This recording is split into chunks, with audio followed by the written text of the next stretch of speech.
Hopefully सारे card visible हैं। पहले एरीज और टॉरस के लिए चेक करेंगे। आया है द साइलेंस। इसका मतलब ये नहीं कि आप दोनों के बीच कोई रिश्ता नहीं है या आप दोनों के बीच में कोई प्यार नहीं है। फ़िलहाल नो कॉन्टैक्ट सिचुएशंस चल रहा है, लेकिन प्यार तो है, क्योंकि यहाँ पे कहा जा रहा है ऑब्जर्व एक्शंस नॉट वर्ड्स। मतलब प्यार तो है, बातें नहीं हो रही है, दूर दूर से रिश्ता है, लेकिन आपको उनके एक्शंस को फोकस करना है, नॉट ऑन द वर्ड्स। तो एरीज और टॉरस के एनर्जी तो यही कह रहा है। नेक्स्ट चेक करेंगे फॉर जेमिनाई एंड कैंसर। उनके लिए आया है द सीक्रेट एडमायर। कोई तो है आप लोगों के दिलो दिल में जिन्हें आप दूर दूर से पसंद कर रहे हो, लेकिन सामने जाके खुल के बात करने की हिम्मत अभी तक नहीं हो रही है, क्योंकि बॉटम ऑफ द डेक में सारे कार्डों की या सारे राशियों की एनर्जी केमिस्ट्री आया है। मतलब आप दोनों के, आप सब लोगों के बीच एक एनर्जी तो है, एक म्यूचुअल अंडरस्टैंडिंग है, एक स्ट्रॉन्ग अट्रैक्शंस है, स्ट्रॉन्ग बॉन्ड है। तो ये सारे कार्ड पॉजिटिव आया है, कोई भी कार्ड नेगेटिव नहीं आया है। जेमिनाई और कैंसर के लिए यही आया है कि बहुत डीप इमोशंस है, स्ट्रॉन्ग इमोशंस है आप लोगों के बीच। तो अभी तक फ़िलहाल एक सीक्रेट एडमायरर हिसाब से ही चल रहा है, लेकिन चीज़ें बहुत जल्द डिस्क्लोज़ होगा। एक दूसरे के सामने आप लोग आएंगे, रिलेशनशिप को स्ट्रॉन्गली एक्सेप्ट करेंगे और रिलेशनशिप बहुत स्ट्रॉन्ग होगा आप लोगों का। थर्ड देखते हैं for Leo and Virgo. Serious talk, a real conversation changes everything. तो आप लोग को कहा जा रहा है कि आप लोग जो चीज़ें लाइटली ले रहे थे अभी तक, आप लोग को सीरियस लेना है, आप लोग को सीरियसली बात करनी है, ताकि आप लोगों के बीच में अगर कोई मिसअंडरस्टैंडिंग क्रिएट हो रहा हो तो वो आप लोग क्लियर कर लीजिए। तो आप लोग के बीच में रिलेशनशिप बहुत पॉजिटिव है, स्ट्रॉन्ग है, एनर्जी भी स्ट्रॉन्ग है। तो इसे गलत फहमियों की वजह से ख़राब ना करें, यही मैं कहूँगी।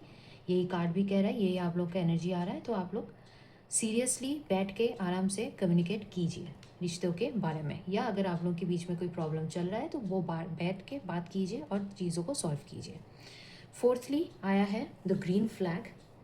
तो ये तो पता ही चल रहा है, लेकिन चीज़ें ये है कि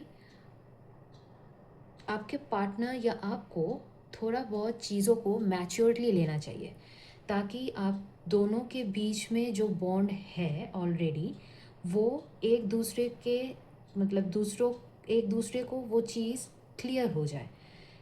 एक कन्फ्यूजन जो मन ही मन चल रहा है, आप लोग शायद जो आप एक्सप्रेस नहीं कर पा रहे वो एक्सप्रेस कीजिए, बात कीजिए, ताकि चीज़ें नॉर्मलाइज्ड हो जाए। ये था लिब्रा और स्कॉर्पियो के लिए। फिफ्थली आएंगे हम लोग कैप्रिकॉर्न और सैजिटेरियस के लिए द चॉइस। तो ये कहा जा रहा है कि आप लोगों को डिसीशंस जो आप लोग ले रहे हैं, आप लोग जो पसंद कर रहे हैं एक दूसरे को, वो आई थिंक अब एक डायरेक्शन देने की ज़रूरत है। आप लोग जो डायरेक्शंस नहीं दे पा रहे थे वो डिसीशंस में आइए, एक डायरेक्शंस लीजिए, एक डायरेक्शन दीजिए। लव को आप लोग एक मुकाम तक, अब शायद अगर आप लोग प्रपोज नहीं किए हो, कमिटमेंट में नहीं आए हो, तो अभी लगता है आप लोग को कमिटमेंट में आ जाना चाहिए। कमिटमेंट के आने का समय आ चुका है, अभी आप लोग कमिटमेंट पे आ जाइए। Lastly the Aquarius and Pisces आया है द डांस। इसमें एनर्जी कह रहा है कि आप लोग के बीच में जो एक रिलेशनशिप जो चल रहा था, जो आप लोगों के बीच में जो कम्युनिकेशंस हो रहा था, आप लोग एक कैजुअली ले रहे थे चीज़ों को, लेकिन अभी फ़िलहाल वक्त आ चुका है कि आप लोग एक दूसरे के साथ सीरियस बॉन्ड में कन्वर्ट हो जाइए, अगर आप लोग होना चाहते हैं तो यही एनर्जी आया है।